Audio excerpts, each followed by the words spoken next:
আজ গেছিলাম কাঠগোলা বাগান। তার জন্য চলো তোমাদেরকে ভেতরটা ঘুরে দেখাই যতটা সম্ভব হচ্ছে আর কি। অনেক দিন পর গেছিলাম, প্রচুর জিনিস পাল্টে গেছে, নতুন অনেক কিছু হয়েওছে। এখানে ফটোশ্যুট হচ্ছে। কাঠগোলা বরাবরই ভালো লাগে, কিন্তু সেভাবে যাওয়া হয় না। বাড়ির কাছে আর কি, বাড়ির কাছে হলে যেটা হয় আর কি, সেই জিনিসের প্রতি আগ্রহ কমে যায় মানুষের। যারা দূর থেকে আসছে তাদের খুব আনন্দের, যেমন আমরা অন্য কোথাও গেলে হয়, এটা সবার ক্ষেত্রেই সেম আর কি আমার মনে হয়।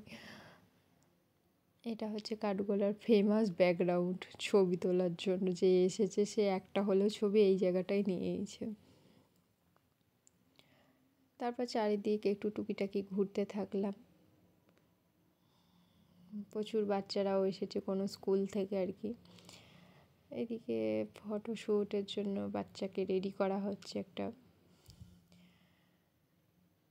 পুকুরের সাথে এই প্লেসটা খুব সুন্দর লাগে আর কি দেখতে, সেটাই আমরা অনেকক্ষণ ধরে দেখছিলাম। অনেকদিন পর যাওয়া হয়েছিল, তার জন্য একটু দেখছিলাম, আড্ডা মারছিলাম এই আর কি। তোমরাও দেখতে থাকো, তোমরা যারা আসোনি একবার আসতে পারো। কাঠগোলা বাগান ভালো লাগবে আশা করি। এই প্লেসটা নতুন হয়েছে প্রি ওয়েডিং শ্যুটের জন্য, আগে যদিও ছিল না।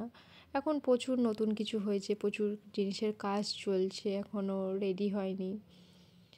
আর গোলাপ বাগান দ্বিতীয় যে পুকুরটা আছে ওই দিকটা যাওয়ার সময় হয়নি আর কি, ভাল লাগছিল না, প্রচুর রোদ ছিল। তারপর একটু ভালো করে ঘুরে টুরে নিয়ে এই সামনেটাই বেরিয়ে যাবার জন্য আমরা রেডি হচ্ছিলাম, যে পরে কখনো আসা যাবে, আর ভাল লাগছে না এই রোদে।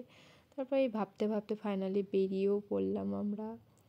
তারপর আর কি, পরে আসা হবে, টাটা।